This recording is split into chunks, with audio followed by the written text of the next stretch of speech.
Reaching the peak of success in the music industry comes with a harsh reality. The only direction from the top is down. For these artists, careers unraveled due to everything from criminal scandals and wardrobe mishaps to infamous lip-syncing disasters, leaving their once thriving reputations in ruins.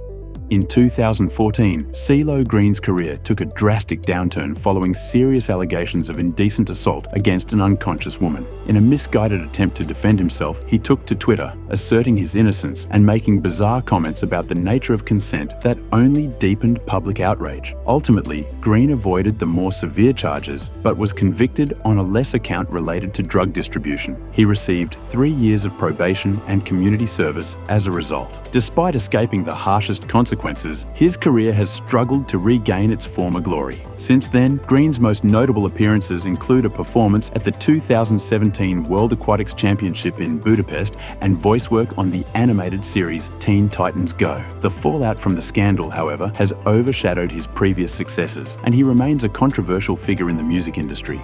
Ashlee Simpson's career took a nosedive after her infamous 2004 Saturday Night Live performance. During the show, her band mistakenly played a song she had already performed, revealing that her vocals were pre-recorded. While many artists have lip-synced before, fans were unforgiving of Simpson's misstep. Following the incident, Simpson faced intense backlash from critics and fans alike, who viewed her lip-syncing as deceptive. Her attempt to explain the situation, blaming it on acid reflux, only fueled further criticism. The fallout was swift and long-lasting. Despite releasing 2 more albums, neither matched the success of her earlier work, and she hasn't seen a top 10 hit since. To this day, the SNL incident remains a defining moment in her career, casting a shadow over her once promising trajectory.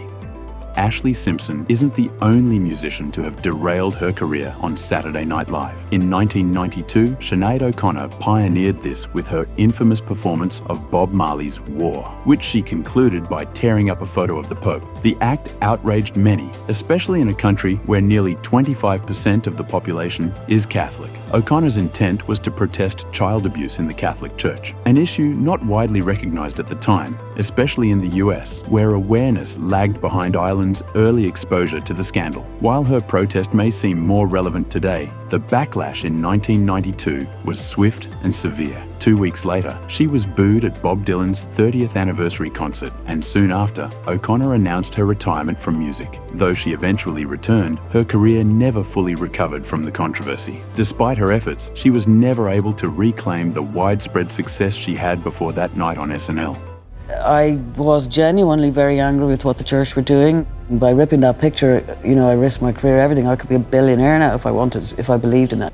Michael Jackson's 2005 trial captivated the world, with the pop icon accused of molesting 15-year-old Gavin Arvizo. Though acquitted, Jackson's legacy remains deeply controversial, with some questioning whether he was guilty or simply an eccentric figure who held sleepovers with children. His odd and often arrogant choices didn't help. He openly admitted in the 2003 documentary Living with Michael Jackson that he allowed young boys to sleep in his bedroom, a statement that likely sparked his downfall. Police took notice, launching an investigation that culminated in a raid on his Neverland ranch. Though the trial ended in acquittal, public opinion was already divided. After the trial, Jackson struggled with a crippling prescription drug addiction, particularly to the powerful anesthetic propofol. His dependence on the drug left him severely sleep-deprived, affecting his ability to perform, remember lyrics, and learn new dance routines. His career faltered, and financial troubles mounted. In 2009, propofol ultimately claimed Jackson's life, and his legacy was further tarnished with the release of the documentary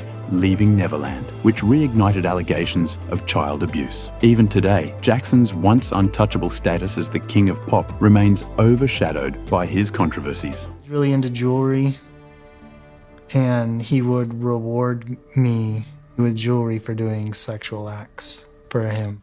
In 1958, rock and roll legend Jerry Lee Lewis made a career-ending decision by bringing his underage wife, Myra Gale Lewis, on his tour of England. The problem? He failed to disclose that Myra was both his 13-year-old cousin and his new bride. When a Daily Mail reporter inquired about her age, Lewis claimed she was 15, sparking outrage across the country. The revelation led to a media firestorm, and Lewis's British tour fell apart. Crowds booed him, concerts were cancelled, and he was kicked out of his hotel. Upon returning to the US, Lewis faced even more backlash. His songs were blacklisted from radio, TV appearances were dropped, and his career took a steep nosedive. Despite the scandal, Lewis managed to hold on to his recording contract, though the singles he released during this period were largely unsuccessful. His once promising career had been irreparably damaged by his shocking personal choices, casting a long shadow over his musical legacy.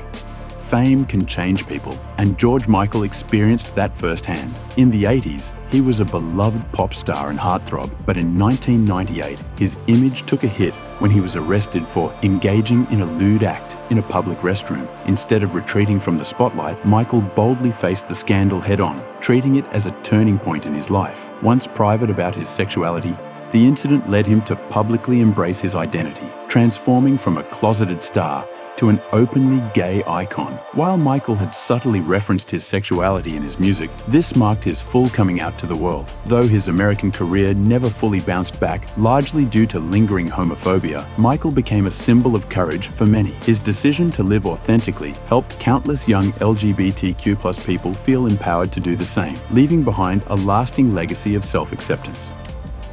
At the Super Bowl 38 halftime show in 2004, Justin Timberlake infamously ripped off part of Janet Jackson's leather bustier, exposing her breast to around 100 million viewers. Both later claimed it was a wardrobe malfunction. Timberlake was only supposed to reveal red lace beneath her outfit, but ended up pulling off more than intended. The reaction was immediate and intense. Over 500,000 complaints flooded the FCC, leading to an unsuccessful attempt to fine CBS $550,000. While the incident created a media frenzy, it was Jackson who bore the brunt of the backlash. Viacom, which controls MTV, CBS, VH1, and numerous radio stations, blacklisted her music across its platforms. Other media companies followed suit, severely restricting Jackson's airplay. To make matters worse, she was disinvited from the Grammys that year. In stark contrast, Timberlake faced no such penalties. He performed at the Grammys and continued his career without the same level of scrutiny or consequences, leaving Jackson to shoulder most of the fallout from the incident.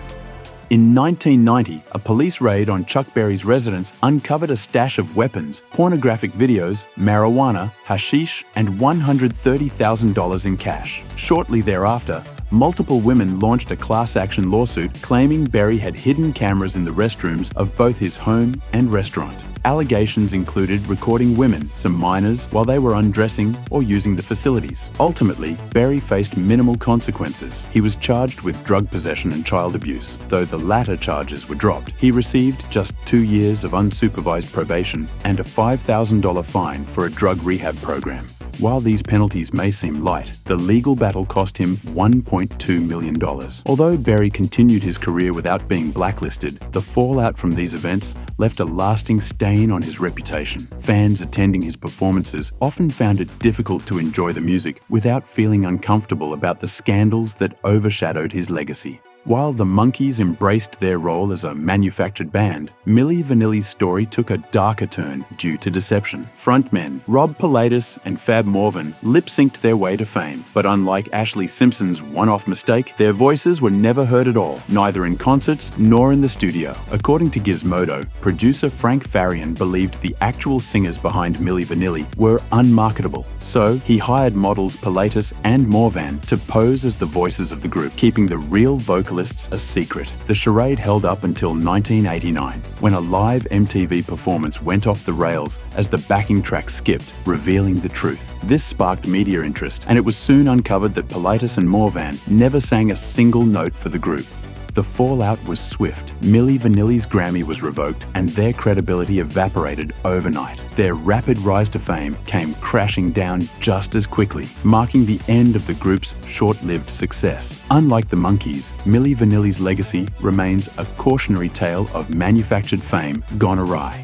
Alan Freed, once a pioneering DJ and songwriter, is credited with shaping the future of American music. He coined the term rock and roll, organized the first rock concert, and between 1952 and 1957 was a driving force in the genre's rise to fame. However, his reign ended abruptly in 1957. Freed's nationally syndicated ABC show, Big Beat, was introducing rock and roll to a wide audience, but one episode featured a black performer dancing with a white woman on stage, a scene that, at the time, was deemed scandalous. The backlash was swift, and ABC immediately cancelled the show. Freed's personal life was also unraveling. His health was deteriorating, and his marriage was falling apart. Just 2 years later, his troubles deepened when he was implicated in the infamous payola scandal, where he was accused of accepting bribes to place certain records. This investigation effectively ended what remained of his career. By the time Freed died in 1965, his contributions to music had been overshadowed by scandal. Once a titan in the industry, he passed away a penniless alcoholic, his legacy all but forgotten, despite his significant role in shaping the rock and roll revolution.